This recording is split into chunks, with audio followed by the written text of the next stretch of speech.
नमस्कार दोस्तों, आप सभी का ब्राइट फ्यूचर एकेडमी सोनीपत के ऑफिशियल यूट्यूब चैनल पर सभी का स्वागत है। देखिएगा, जो student STET CTET D triple S B H S S C या एसएससी के किसी भी एग्ज़ाम की तैयारी कर रहे हैं, उसके लिए मोस्ट इम्पोर्टेंट है, क्योंकि नंबर सिस्टम एक ऐसा टॉपिक है जिसको आप लोग अच्छे से कवर नहीं करते हैं। अब आप देखिएगा इसमें क्वेश्चन किस प्रकार से आते हैं। इसमें सबसे पहले हम स्टार्ट करते हैं। जो कॉम्प्लेक्स नंबर होते हैं, कॉम्प्लेक्स कॉम्प्लेक्स जिसको हम हिंदी में सम्मिश्र संख्या कहते हैं। सम्मिश्र, इसमें होता क्या है, इसको हम मेनली जो डिवाइड करते हैं। देखिएगा, पहले हमें समझना ज़रूरी है कि नंबर सिस्टम है क्या, कहाँ से क्वेश्चन बनते हैं और वो क्वेश्चन कैसे बनते हैं। देखिएगा, इसमें हम पहले देखते हैं कि रियल नंबर, ठीक है, रियल नंबर होते हैं। इसके बाद इमेजिनरी नंबर होते हैं, काल्पनिक जिसको हम कहते हैं काल्पनिक। अब आपसे डायरेक्ट क्वेश्चन देखिएगा, इमेजिनरी नंबर में कुछ खास है नहीं, केवल आपसे क्वेश्चन पूछा जाता है आयोटा, आयोटा से रिलेटेड क्वेश्चन पूछा जाता है। आई को हम बोलते हैं आयोटा। आप लोगों से आई की वैल्यू पूछी जा सकती है, आप लोगों से आई स्केयर की वैल्यू पूछी जा सकती है। तो अगर आपसे पूछा जा सकता है, डायरेक्ट पूछ लिया जाता है, आई की अगर वैल्यू आपसे पूछी जाए तो ये होती है √-1।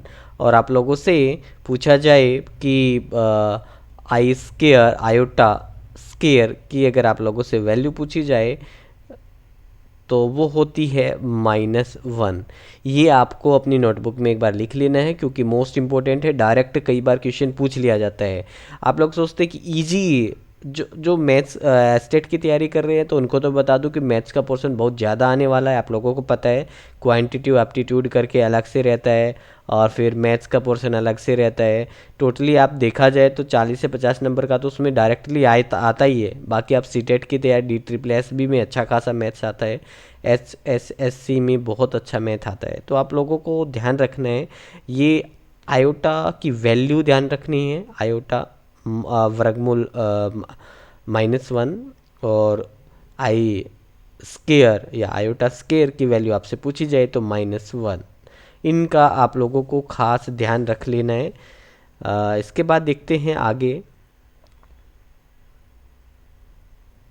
देखिएगा, अभी हम बात करते हैं रियल नंबर की। जो रियल नंबर की बात है, उसमें रियल में नंबर में है क्या। देखिएगा, रियल नंबर वो होते हैं जो -इन्फिनिटिव से स्टार्ट होते हैं, -इन्फिनिटिव से स्टार्ट होते हैं और वो इन्फिनिटिव तक ही जाते हैं। ठीक है, इन्फिनिटिव तक जाते हैं, माइनस से स्टार्ट होते हैं और इन्फिनिटिव तक जाते हैं। ठीक है, अब इसको देखते हैं। जो आप लोग रियल नंबर जो है, रियल नंबर जो होते हैं वास्तविक संख्याएं, इनके बारे में देखते हैं। इनको मेनली हम 2 भागों में डिवाइड करते हैं। देखिएगा, पहले भाग को हम कहते हैं पूर्णांक, इंटीजर। पूर्णांक हम इसको हिंदी में कहते हैं। और दूसरा होता है डेसिमल, जिसको दशमलव कहते हैं। ये ध्यान रख लेना है। इंटीजर, दशमलव कहाँ से निकलता है, रियल नंबर से निकलता है। ठीक है, इंटीजर आप लोगों को पता ही है, पूर्णांक होते हैं। ओके, अब देखा जाए तो हम बात करते हैं सबसे पहले इंटीजर होते क्या हैं। इंटीजर के बारे में हम बात करेंगे। इतना आप लोगों ने देखा, रियल नंबर जो होते हैं उसमें 2 भागों में हम डिवाइड करते हैं, इंटीजर और डेसिमल। देखिएगा, वीडियो के साथ बना रहिएगा, क्योंकि बहुत इंपॉर्टेंट क्वेश्चन है। डेसिमल आप लोगों को पता है, प्रीमेय अप्रीमेय संख्या कहाँ से निकल के आता है, ये सारी चीज़ें आप इसी में सीखेंगे। जब तक आप लोगों को एक्चुअल चीज़ का नहीं पता होगा तो आप कुछ नहीं कर पाएंगे। इसलिए आप वीडियो के साथ बना रहिएगा। आपको आयोटा के बारे में पता लग गया, आयोटा की वैल्यू, आई स्केयर की वैल्यू आप लोगों को पता लगी। अब आप देखिएगा रियल नंबर जो होते हैं उसमें इंटीजर हो गए और डेसिमल हो गए। हम एक बार इंटीजर करेंगे, एक बार डेसिमल करेंगे। चलो सबसे पहले हम डेसिमल करते हैं। तो डेसिमल में है क्या, देखिएगा। अब जो डेसिमल हम कर रहे हैं, डेसिमल आप लोगों ने देखा दशमलव भी कई प्रकार की होती है, आप लोगों ने देखा होगा, जैसे 0.5, ठीक है। इसके अलावा 0.3333 ऐसे ऐसे ऐसे चलता रहता है। जब कभी भी हम जो है किसी अंक को ऐसे अंक से डिवाइड करते हैं तो कई बार इस प्रकार से भी आता है। इसके बाद आप लोगों ने देखा होगा कई बार ऐसा भी आता है, हर बार अलग अलग डिजिट आता है, 1 2 4 5 6 7 8, 1 2 4 5, इस प्रकार से आप लोगों ने देखा होगा। तो दशमलव के भी कई प्रकार हैं, ये भी आप लोगों को ध्यान रखना है। अब देखिएगा, अब यहाँ से प्रीमेय अप्रीमेय का कॉन्सेप्ट निकलता है कि प्रीमेय संख्याएं किनको कहते हैं, अप्रीमेय संख्याएं किनको कहते हैं। देखिएगा, अब आप इसमें देख रहे हैं कुछ नंबर रिपीटिंग है, रिपीट हो रहे हैं। जैसे ये वाला जो है, इसमें 3 बार बार बार बार रिपीट हो रहा है, लेकिन इस वाले में रिपीट नहीं हो रहा है। जो नीचे जो आपने देखा ये वाला जो है, इसमें रिपीट नहीं हो रहा है। एक बार 1 आया, फिर 2, फिर 4, 5, 7, अलग अलग जो है डिजिट आ रहे हैं। अच्छा, ऊपर वाला जो है 0.5, क्या ये रिपीटिंग है? यस, बिल्कुल रिपीटिंग हो सकता है। इसके पीछे 0 0 तो रिपीट ही हो रहा है। ओके, आपने देखा, इन चीज़ों को आपको खास ध्यान रखना है। अब देखिएगा इसमें किस प्रकार से इसके हम 2 भागों में डिवाइड कर देते हैं। इस रिपीटिंग नंबर, रिपीटिंग जो बार बार आ रहा है, एक नॉन रिपीटिंग। ओके, रिपीटिंग और नॉन रिपीटिंग। देखिएगा, अब जो बार बार रिपीट हो रहा है, जैसे आप लोगों ने देखा ये 0.5 है, 0.5 है, इसमें 0 पीछे रिपीट ही हो रहा है। तो आप इसको ऐसे लिख सकते हैं, आप लोगों को पता है 5/10 इसको कर सकते हैं। अब 0.3 करके उसके ऊपर आप बार भी लगा सकते हैं, दूसरे वाले में लगा सकते हैं, बिल्कुल लगा सकते हैं। इनका आपको खास ध्यान रखना है। और जो बार वाला होता है इसको हम कैसे सोल्व करते हैं, आप लोगों को पता है, 3 इसमें 9 कर देते हैं। ये बार वाला भी बताऊंगा कि बार किस प्रकार से हटाया जाता है, किस प्रकार से हम आप उसका हटा के उसको सॉल्यूशन उसका कर सकते हैं। तो ये आपको समझ आया। तो अब देखिएगा, जो रिपीटिंग है, जो रिपीटिंग है, उन रिपीटिंग को ही हम क्या कहते हैं, रेशनल नंबर कहते हैं। अब रेशनल नंबर की परिभाषा क्या है? Can be written as p/q। जो p/q की फॉर्म में लिखे जाते हैं तो उनको हम रेशनल नंबर कहते हैं। तो ये रेशनल का कॉन्सेप्ट और इरेशनल का कॉन्सेप्ट जो है वो कहाँ से आया है, वो आपका यहाँ से आया है। आप लोगों ने देखा कि डेसिमल जो का जो कॉन्सेप्ट है वहाँ से आप लोगों का ये कॉन्सेप्ट आया है। देखिएगा, अब जो नॉन रिपीटिंग है, नॉन रिपीटिंग ये वाला जो आपको दिख रहा है, देखिएगा नेक्स्ट में एक बार देखते हैं। एक बार आप सभी अपनी नोटबुक में लिख सकते हैं इसको, ताकि ये कॉन्सेप्ट आपका क्लियर हो जाए। अब देखिएगा, अब p/q की फॉर्म में ये तो लिखा जा रहा है, लेकिन जो नॉन रिपीटिंग है, जो बार बार अलग अलग आ रहा है, तो उसको हम क्या कहते हैं, उसको अपरिमेय संख्या कहते हैं।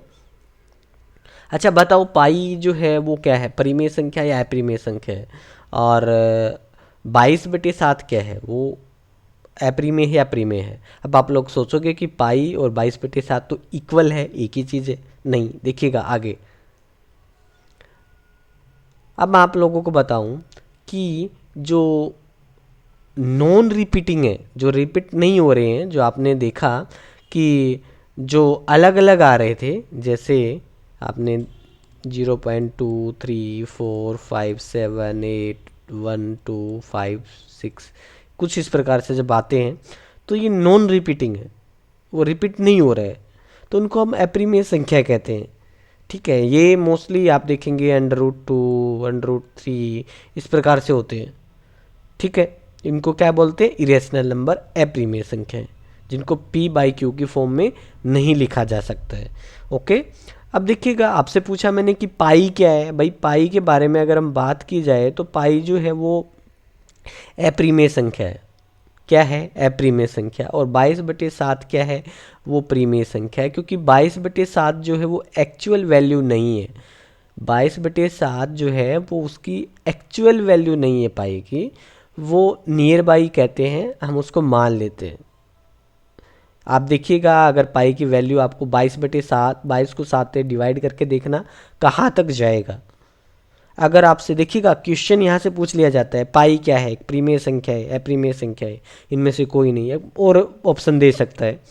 तो पाई के बारे में अगर आप लोगों से पूछा जाता है तो आप उसमें लिखेंगे कि पाई जो है वो अप्रीमेय संख्या है, और 22/7 अगर पूछा जाता है तो वो आपका प्रीमेय संख्या है।